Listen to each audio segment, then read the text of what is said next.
Voilà, la semaine dernière, on a terminé ensemble notre série Prends courage, tiens bon. 14 messages autour de ce thème.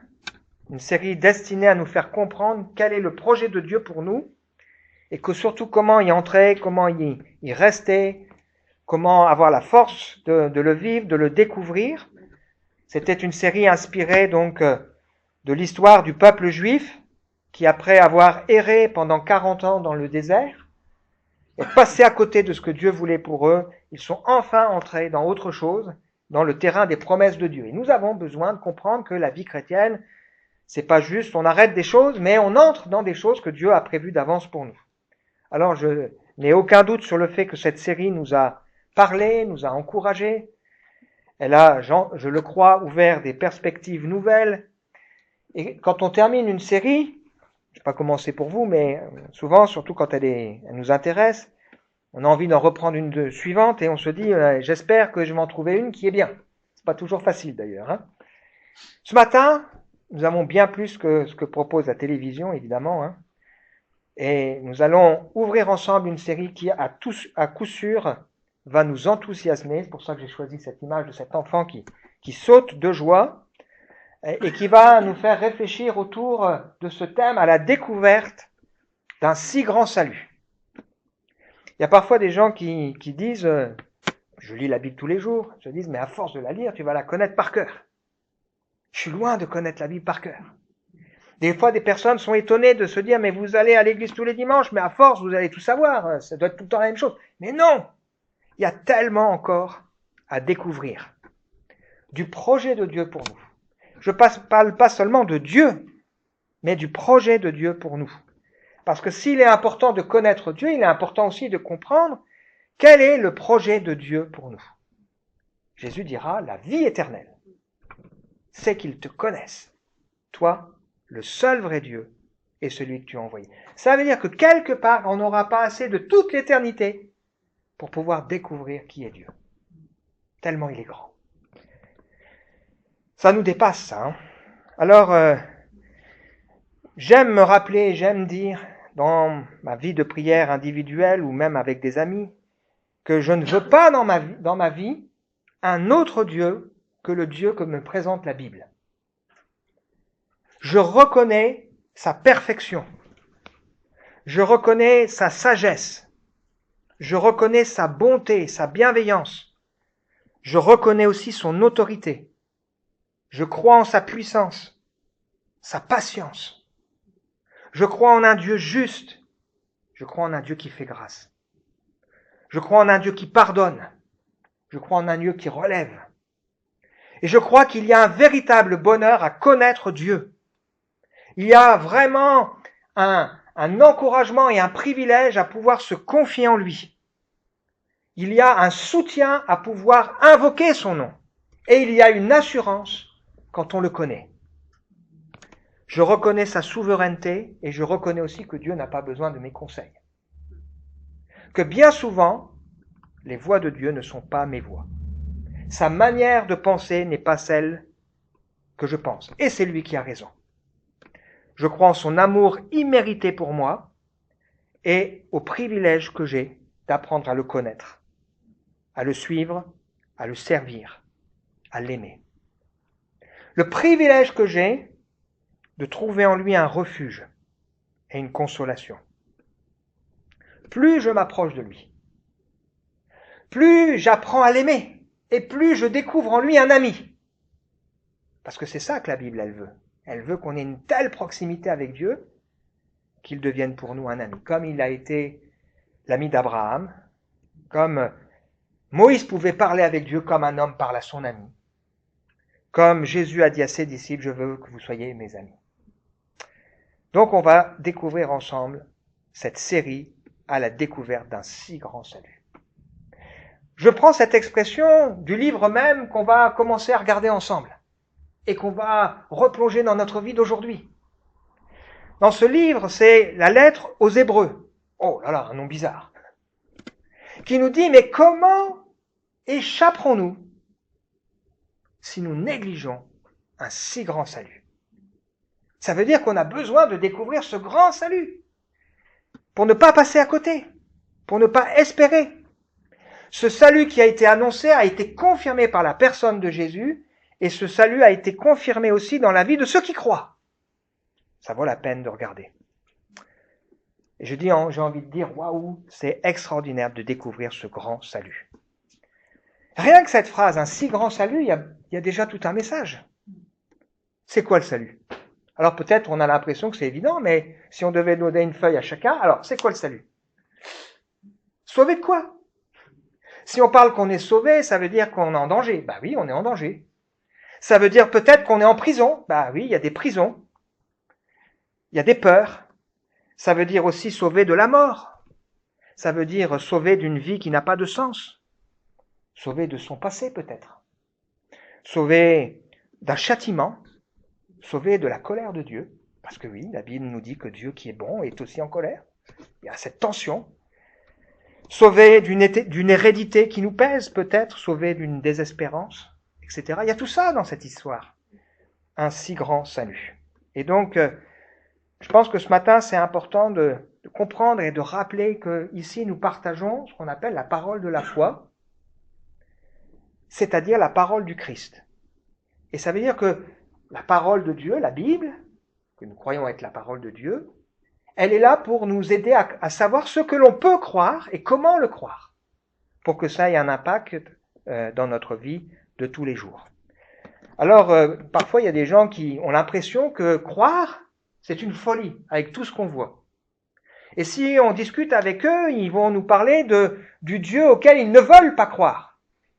Et au fond, souvent, on est d'accord avec eux. Un Dieu qui ferait rien, moi je veux pas croire en un Dieu qui fait rien.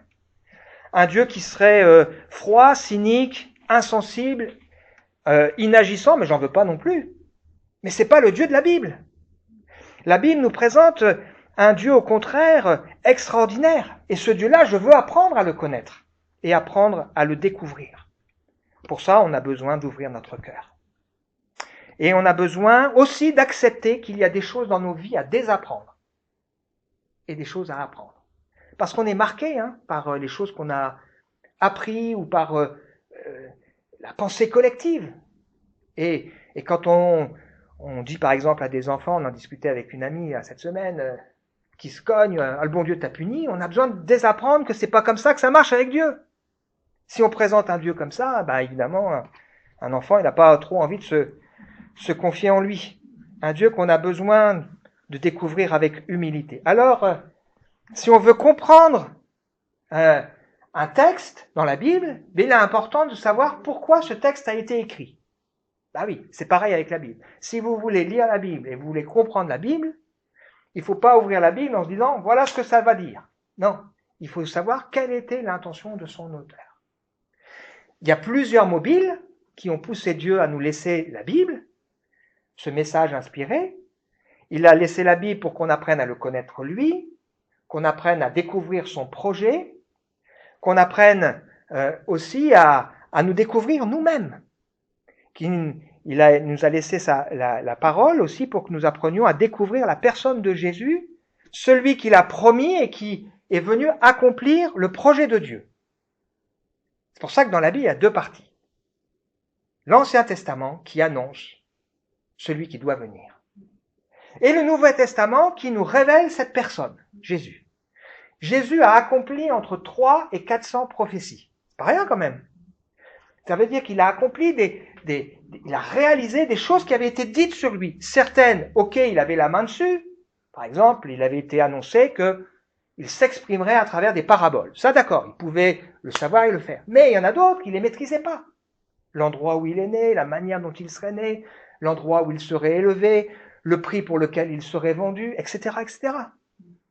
Il y a 300 à 400 prophéties et il semblerait, je n'ai pas compté, au moins 32 000 promesses. Ça veut dire que la Bible, je ne sais pas si vous l'avez déjà lu, mais c'est pas un livre qui est là en train de nous dire ce que tu as le droit de faire, pas faire. Oui, il y a ça aussi, mais il y a surtout des promesses qu'il nous faut apprendre à découvrir et à saisir. Alors, parmi les raisons qui sont évoquées pour nous plonger dans le texte biblique, et en particulier dans la lettre d'aujourd'hui, cette lettre qui a été écrite à des croyants qui vivaient leur foi dans un contexte difficile, instable. C'est pas comme nous tout est stable, tout est facile, qui étaient parfois découragés. Il y avait aussi des croyants qui avaient une foi intellectuelle, qui avaient besoin de découvrir vraiment qui est Dieu. Il y avait des croyants qui étaient tentés de faire marche arrière, de lâcher tout parce que c'était difficile. Une des raisons, on la trouve au dernier chapitre, presque à la fin, chapitre 13, verset 22, « Accueillez avec patience cette lettre d'encouragement ». Ça veut dire que la lettre qu'on va débuter ensemble ce matin, c'est à la fois une lettre qui va nous permettre de découvrir le grand salut de Dieu, pour qu'on ne passe surtout pas à côté, et c'est aussi une lettre qu'il nous faut découvrir parce qu'elle va nous encourager, qu'on peut accueillir avec patience. Alors si ce matin, on a besoin de savoir qui est Dieu, si on a besoin d'encouragement, si on a besoin d'une vision renouvelée, de motivation, de ranimer la flamme, de progresser dans notre communion vivante, si on a besoin de joie, de victoire, peut-être d'être repris, parce qu'il y a ça aussi, éduqué, de réfléchir, eh bien cette lettre, elle est pour nous. Elle est donc pour chacun d'entre nous. Alors, il y a des mots-clés dans cette lettre, et vous allez voir que ces mots sont riches. Il y a le mot meilleur ou supérieur. Ça veut dire que à travers la personne de Jésus, il y a des choses meilleures et il y a des choses supérieures. Il y a le mot parfait. Ah, ça c'est bien ça. Et il y a le mot éternel, ou pour toujours. Il nous donne un salut éternel, une réconciliation éternelle, un héritage éternel. Il a offert un sacrifice meilleur et éternel. Parce que dans la foi, il y a une sécurité, parce que sans cette sécurité, eh bien, on peut avoir peur. Mais notre espérance, elle est comme une encre sûre et solide, qui pénètre déjà jusque dans la présence de Dieu. Et moi, j'aime bien cette image. J'imagine, quand je pense à ça, à une grande tempête immense, là, une petite barque toute fragile, il y a une ancre et elle peut secouer dans tous les sens. Elle ne bougera pas parce qu'il y a l'ancre. Et bien, c'est ça, la foi. Alors, ce matin, on va s'intéresser à 3 versets. Et le titre, dans cette nouvelle série, c'est « Quand Dieu prend l'initiative ». Parce que Dieu prend l'initiative. 3 versets qu'on va lire ensemble et sur lesquels on va se pencher. À bien des reprises et de bien des manières, Dieu a parlé. Autrefois, nos ancêtres par les prophètes. Les prophètes, ce sont des porte-paroles de Dieu, qui donc donnent aux hommes la pensée de Dieu. Et maintenant, dans ces jours qui sont les derniers, c'est par son Fils qu'il nous a parlé.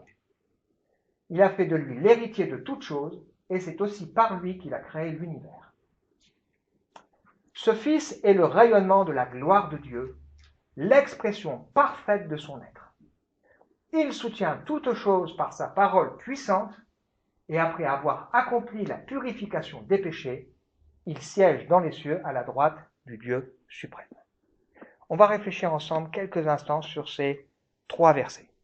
Je vous assure qu'on pourrait passer très longtemps dessus. On va essayer de limiter quand même. Rassurez-vous.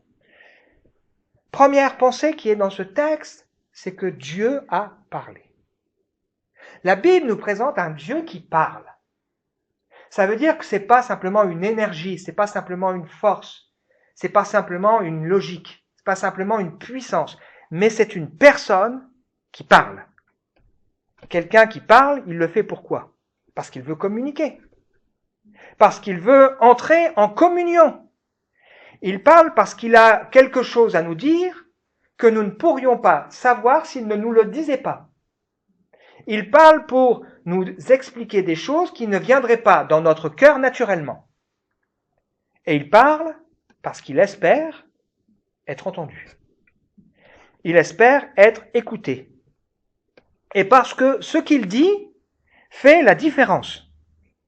Alors on a dans la Bible cette expression, il n'y a pas plus sourd que celui qui ne veut pas entendre. Ou que celui qui a des oreilles pour entendre, entende. Et vous savez qu'il y a une différence entre entendre et écouter. Des fois on entend bien, on est capable de répéter ce qui a été dit, mais on n'a pas écouté, on n'a pas fait attention. Et donc, il y a notre responsabilité qui est engagée. Et Jésus va expliquer qu'il s'exprime à travers des paraboles pour que celui qui n'a pas envie d'entendre puisse dire « moi, c'est trop compliqué ce truc-là, oh là là, je comprends rien ». Et que celui qui veut, par contre, ils puissent comprendre ce que Dieu veut nous dire. Alors, ce matin, j'espère que nous voulons entendre ce Dieu qui parle et qui se révèle. Alors, on comprend aussi à travers ce texte que Dieu a parlé autrefois et que maintenant il parle d'une manière différente, il parle de manière collective, mais que la réponse est individuelle. Ça veut dire que là, c'est comme ce message. Je parle à tout le monde, mais chacun doit, à un moment donné, réfléchir à comment il se positionne de manière individuelle. On comprend aussi que sa révélation se fait étape par étape, de manière progressive, jusqu'à en arriver à nous interpeller à travers celui qui est la révélation même de Dieu, c'est-à-dire son Fils. Et donc toute la Bible, elle est centrée sur la révélation d'une personne, la personne de Jésus. Un jour, un monsieur est venu ici, il dit « Oh, ici, vous parlez beaucoup de la Bible. » On n'était pas dans cette salle à l'époque. Il faisait une étude sur les protestants dans les Vosges, et je l'avais reçu à la maison, et j'ai dit « venez une fois à l'église. » Et à la fin, il m'a dit « Oh, vous parlez beaucoup de la Bible. Hein » On parle beaucoup de la Bible et on parle beaucoup de Jésus. Oui, c'est vrai. Et donc, dans la Bible, on voit qu'il y a un projet, il y a, depuis les premières pages, même depuis le livre de la Genèse, qui a été écrit il y a maintenant 3500 ans, donc 1500 ans avant, 1400 ans avant Jésus-Christ, eh bien, on a dès les premières pages de la Genèse comme un teasing du projet de Dieu. C'est-à-dire, si vous lisez le livre de la Genèse, vous voyez, dès les premières pages, vous avez l'histoire du mal, comment le mal est entré, comment tout a été gâché, et vous avez déjà là Dieu qui se révèle et qui dit à la femme, de ta postérité viendra celui qui sera la solution. Incroyable, hein? Et il explique à cette femme que le diable, le mal, l'esprit du mal, bien blessera la femme au talon. Donc il y a déjà l'idée d'un combat entre les forces du bien et les forces du mal. Il y a déjà l'idée de Dieu qui choisit un sacrifice pour couvrir nos vies, et comme il a pu recouvrir Adam et Ève qui étaient nus et qui essayaient de se cacher derrière juste des feuilles, là, et ça tenait pas à grand chose. Donc Dieu parle, il parle par la nature, c'est vrai, par la création, on peut étudier la création. Je me souviens, et j'aime beaucoup cette histoire, d'un homme qui s'appelle Anthony Flew, décédé il y a moins de 10 ans, je crois. Cet homme était un athée convaincu qui faisait des conférences pour dire Dieu n'existe pas. Il a même écrit un livre, There is no God, il n'y a pas de Dieu. Et cet homme a été convaincu de l'existence de Dieu lorsqu'il a assisté à une conférence sur l'ADN. Il a dit, c'est extraordinaire, ok, il y a un Dieu. Et il a réécrit un livre, There is a God. Il y a un Dieu. Mais la création, l'ADN, nous parle, oui, mais c'est pas comme ça que Dieu veut nous parler. Parce que la question, au fond, c'est pas de savoir qu'il y a un Dieu qui existe, qui a fait un monde logique qu'on peut étudier. C'est pour ça qu'il y a des sciences. Parce qu'il y a des choses qui se répètent et qui ont du sens. Mais la question, c'est de comprendre ce que ce Dieu-là, il veut nous dire et comment entrer en contact avec lui. S'il parle, c'est parce qu'il a des sentiments, c'est parce qu'il a un regard sur les choses, c'est parce qu'il a des projets, c'est parce qu'il veut aussi établir avec nous une alliance. Donc Dieu parle, il a parlé pour annoncer celui qui allait venir, et tous les livres dans l'Ancien Testament nous donnent des petites pièces là sur la personne de Jésus jusqu'au moment où on a la révélation pleine de son Fils. Justement, après avoir parlé avec des porte-paroles, il parle aujourd'hui à travers son Fils. Ça veut dire que Dieu met le paquet pour qu'à un moment donné, nous puissions découvrir qui il est. La révélation de Dieu à travers des porte-paroles n'était ni suffisante pour nous, ni suffisante pour Dieu. Et il fallait donc qu'il vienne lui-même dans son propre Fils pour nous parler. Alors il y a une parabole dans les évangiles qui est très intéressante. On trouve ça dans l'évangile de Marc, par exemple, au chapitre 12. Les religieux sont en train de faire des reproches à Jésus, ils n'aiment pas comment il fait, et ils veulent le piéger, et lui disent « Par quelle autorité agis-tu comme tu le fais ?» Alors juste avant, il était rentré dans le temple, il avait chassé les vendeurs, les gens qui font du commerce des choses de Dieu, donc forcément il dérange. Hein. Donc par quelle autorité, qui t'a ordonné de les faire? Et Jésus va leur répondre en leur adressant une parole, une question. Le baptême de Jean-Baptiste venait-il du ciel ou des hommes? Jean-Baptiste, c'est celui qui a été envoyé pour préparer la venue de Jésus. Et comment il a préparé la venue de Jésus? Eh bien, il a invité les hommes et les femmes à réfléchir à leur vie en leur disant, il y a des choses dans vos vies qui sont incohérentes avec Dieu. Mettez de l'ordre. Et il s'est adressé en particulier aux religieux. Et il a donné des exemples concrets. Arrêtez. Et il a vu toutes sortes d'hypocrisies. Et donc, les religieux là sont embêtés parce que les gens du peuple ont bien reconnu en Jean-Baptiste un personnage envoyé de Dieu. Ils savaient que Jean-Baptiste disait la vérité. Alors, s'ils reconnaissent Jean-Baptiste, on va dire, mais pourquoi vous n'avez pas fait ce qu'il vous dit? Et si on rejette Jean-Baptiste, ils allaient se mettre le peuple à dos. Alors, ils n'ont pas voulu répondre. Et Jésus enchaîne en donnant une parabole qu'on appelle la parabole des vignerons. Il dit ceci, un homme remet sa vigne à des vignerons, et au moment de la récolte, il envoie un serviteur. Ils se saisissent de lui, le battent et le renvoient à vide. Alors il en envoie un autre, il le frappe à la tête et il l'outrage. Il en envoie un troisième, il le tue. Plusieurs autres encore, il les bat ou il les tue. À la fin, il dit, je vais envoyer mon fils, mon bien-aimé, le dernier, ils auront du respect pour mon fils. Et quand ils voient le fils, ils se dirent entre eux, voici l'héritier. Venez, tuons-le, l'héritage sera à nous. Ils se saisirent de lui, le tuèrent, le jetèrent hors de la vigne. Et il ajoute, la pierre de ceux qui bâtissaient est devenue la pierre principale de l'angle. Elle a été rejetée, mais c'est la pierre principale de l'angle. Ça veut dire quoi? Ça veut dire que la religion, les religieux, qui auraient dû nous aider à comprendre et à connaître Dieu, eh bien, ont volé la vedette à Dieu, et Dieu n'a plus sa place dans la religion. Et si on se dit, mais moi, la religion, j'en veux pas, ben moi non plus. Parce que la Bible, elle nous dit que c'est pas la religion qui peut.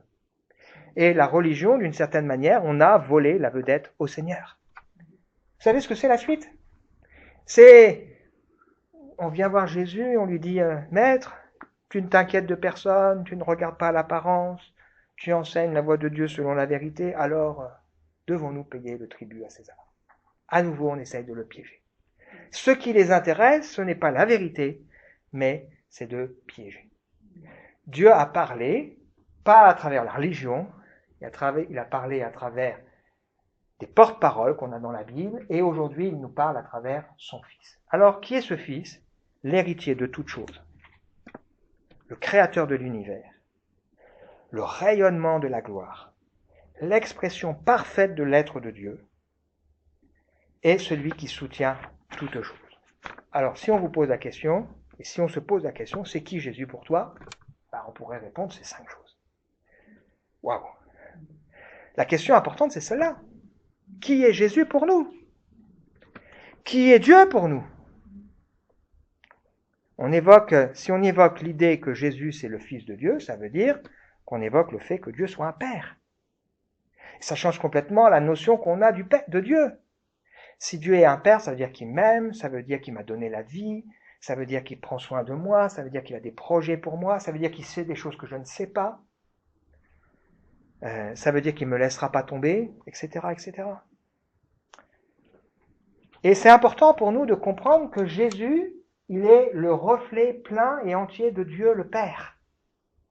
Parce que dans nos conceptions judéo-chrétiennes, on imagine parfois le Père comme le méchant et Jésus comme le gentil. Ça, c'est faux, hein? Le Père et le Fils, ils sont en adéquation. Il n'y a pas d'un côté le juge et de l'autre celui qui nous sauve. Non. Le Père et le Fils ne forment qu'un. Tout a été fait par lui et pour lui, c'est-à-dire que le monde entier a été créé à travers la personne de Jésus, par Jésus et pour Jésus. Et au fond, qu'est-ce qu'on découvre ici? C'est que si au fond de nos cœurs et dans nos vies, on aspire à quelque chose et on ne sait même pas exprimer ce que c'est, eh bien cette chose-là, elle nous est donnée dans la personne de Jésus. J'ai envie de dire que le message de l'Évangile, c'est de nous apporter la solution à ce qu'on a toujours espéré sans savoir ce que c'était. C'est de nous donner ce qu'au fond de nous, on a toujours recherché sans savoir ce que c'était. Et moi, je crois que quand des gens découvrent véritablement l'Évangile, comme moi je le découvre encore, on se dit, mais au fond, c'est tout ce que j'ai toujours voulu, c'est tout ce que j'ai toujours cherché. Il y a tout dans l'évangile, dans le message du Seigneur. On peut dire que Dieu s'implique lui-même dans cette révélation. C'est dire à quel point c'est important. Il met le paquet. Jésus nous fait voir ce que Dieu a en horreur, il nous fait voir ce que Dieu veut, il nous fait voir les choses prioritaires et il nous fait comprendre la grâce de Dieu. Jésus est l'héritier de tout. Il a quitté la gloire et il est reparti dans la gloire. Et l'espérance, c'est un jour de partager la gloire de Dieu. Important ça aussi. C'est quoi le paradis? Il y en a pour certains, c'est un endroit avec beaucoup de couleurs et des vierges. Très masculin. Ah oui. Le paradis, dans la Bible, c'est important. Le paradis, c'est quoi? C'est une présence. Et parce qu'il y a Dieu qui est là et que la communion, elle est pleinement établie avec Dieu, eh bien, il y a tout ce qui fait défaut aujourd'hui dans notre monde qui dit non à Dieu. Voilà, il n'y a plus les pleurs, il n'y a plus les larmes, il n'y a plus les cris, il n'y a plus les souffrances, il n'y a plus les séparations, il n'y a plus les amertumes, il n'y a plus tout ça. Parce qu'on peut découvrir pleinement celui qui règne.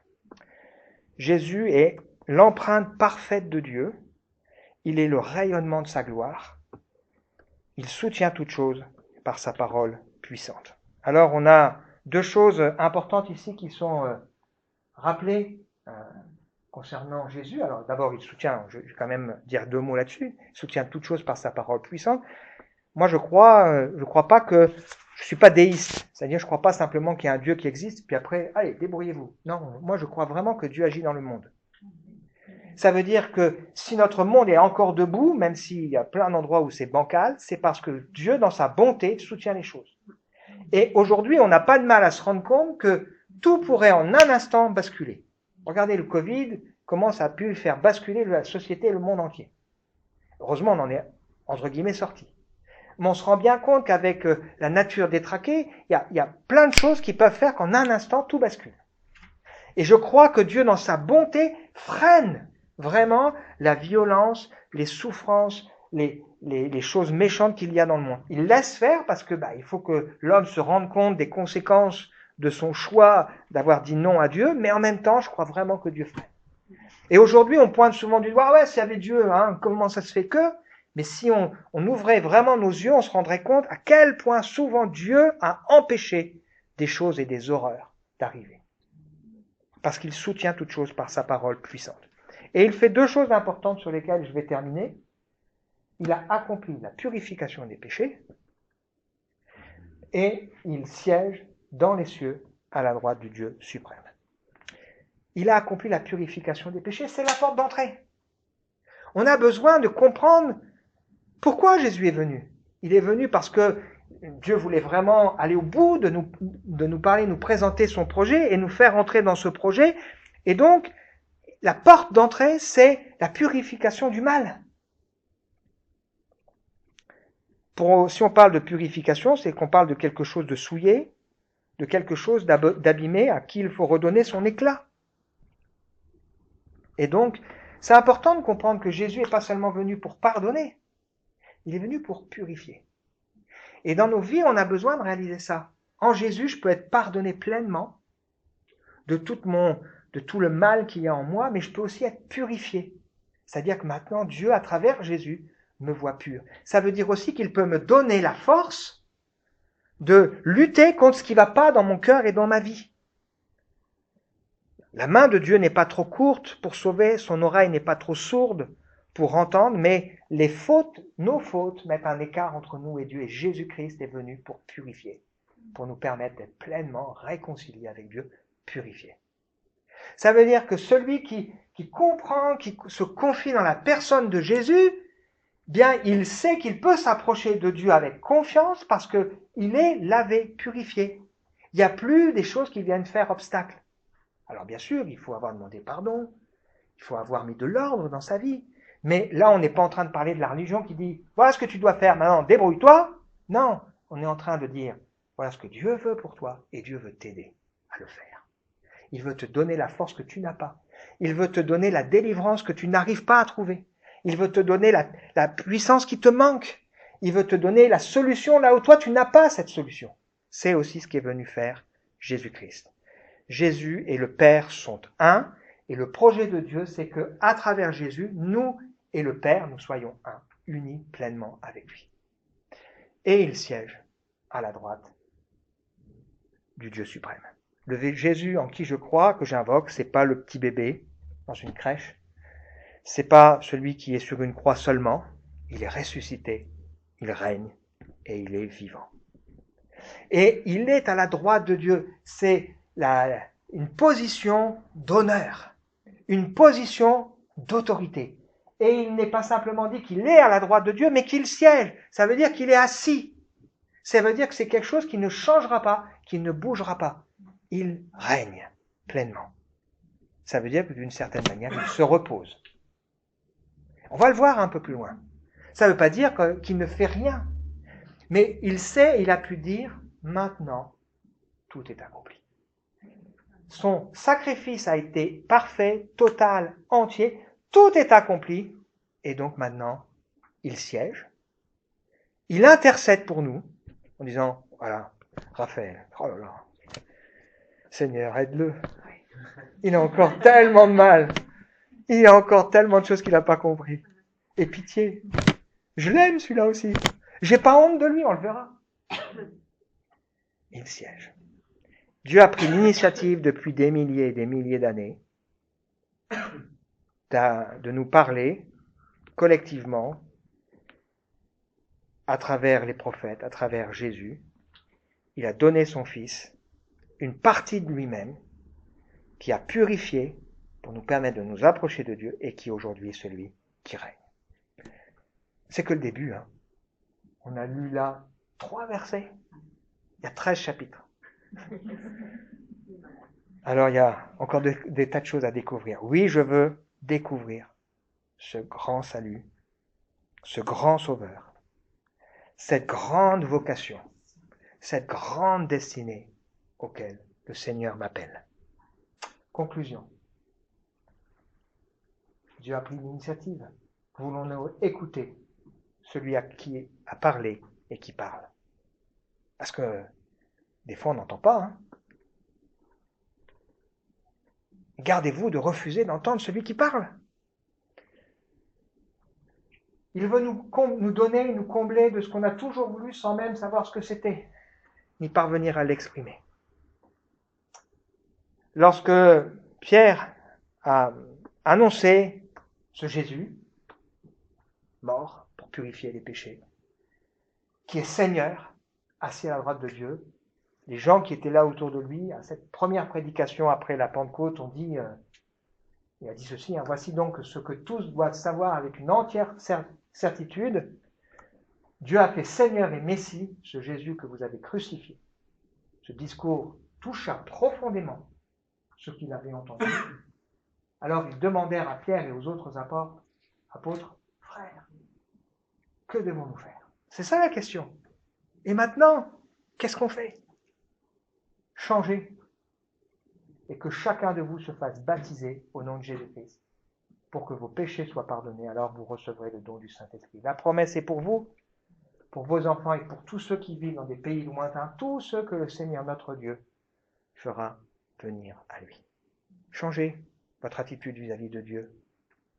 Écoutez celui qui veut vous parler. Engagez-vous à le suivre. Si vous le suivez, vous irez là où il est. Ça vaut le coup quand même, hein, puisqu'il est vivant, assis à la droite de Dieu. On veut simplement se rappeler aussi que Jésus se présente comme le bon berger. C'est le texte qu'on a lu en introduction. Je suis venu afin que vous ayez la vie en abondance.